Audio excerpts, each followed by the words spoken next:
এই ভিডিওটা শুধু কুমারটুলির দশকর্মার জিনিসপত্র নিয়ে বানিয়েছি। আপনারা দেখতে পাচ্ছেন খুব সুন্দর সুন্দর কাচের বসানো দশকর্মার জিনিস এখানে পাওয়া যায়। আপনারা চাইলে কুমারটুলির থেকে এগুলো আপনারা কিনতে পারেন। এগুলো খুবই কম দামে এবং খুব সুন্দর পাওয়া যায়। দেখুন এখানে শোলা দিয়ে বানানো কিছু ফুল রয়েছে, যেগুলো ঠাকুরের ব্যাকগ্রাউন্ডে বসালে খুবই সুন্দর লাগে। এবং শোলার কদম ফুল, শোলার মালা, যেগুলো সচরাচর আপনারা যেখানে থাকেন সেখানকার দোকানে পাওয়া যায়, কিন্তু এতটা ভ্যারাইটিতে পাওয়া যায় না। তাই এই ভিডিওটাতে আমি দেখাচ্ছি যে এখানে কত সুন্দর কত রকমের ডাকের সাজ, পুজোর সামগ্রী সব কিছু পাওয়া যায়। তো এটাই ছিল আজকের ভিডিও। এবং এখানে যেহেতু সরস্বতী পুজোর আগে গেছিলাম, তো সরস্বতী পুজোর অনেক রকম জিনিস, যেগুলো দেখে সত্যি চোখ জুড়িয়ে গেছে।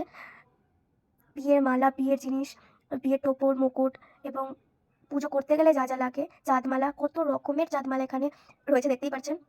সামনে থেকে জিনিসগুলো আরও অনেক সুন্দর, যেটা বলে বোঝানোর মতো না। তো এটা ছিল দশকর্মার জিনিস নিয়ে একটা ভিডিও।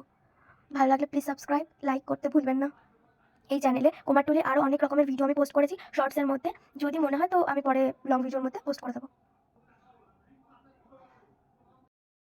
তো পরে আবার এই কয়েকটা ক্লিপস নিয়েছি, দেখতেই পাচ্ছেন কদম ফুলগুলো কি সুন্দর সব বানিয়েছে।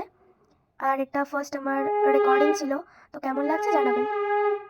তো এটা ছিল হচ্ছে ফার্স্ট ভিডিও, যেখানে ফুলের মালা থেকে শুরু করে সরস্বতী পুজোর যা যা লাগে, দশকর্মার জিনিস এবং চাঁদমালা থেকে শুরু করে সব কিছু ভিডিও আমি এখানে দিয়েছি ছোটো ছোটো ক্লিপের মাধ্যমে। পরে আমি কিছুটা শর্টসের মাধ্যমে তুলে ধরার চেষ্টা করবো। এখানে কিছু ফুলের মালা রয়েছে যেগুলো শোলা দিয়ে তৈরি, এবং স্কুলের কিছু ডেকোরেশনে সরস্বতী পুজোতে যেগুলো ইউজ করা হয়, শোলা সাজ, সেগুলো এখানে কিছুটা তুলে ধরেছি। আর এখানে বেশিরভাগ এই দোকানটিতে পুরোটাই চাঁদমালার উপরে ছিল, চাঁদমালার উপরে কিছু ডিজাইন ছিল। আর জিনিসগুলো অনেক অনেক অনেক সুন্দর, আর মালাগুলোও অনেক সুন্দর ছিল। তো এখানে মালাগুলোর দামটা ঠিক বলতে পারবো না, কিন্তু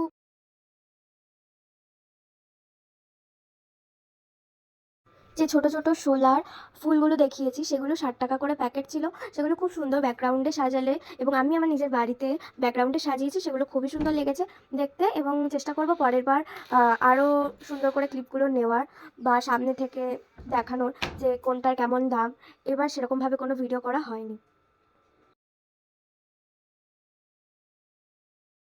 তো ভিডিওটা কেমন লাগলো জানাতে কিন্তু একদম ভুলবেন না। কমেন্ট করে জানাবেন যে আপনাদের এইগুলো ঠিক কেমন লেগেছে।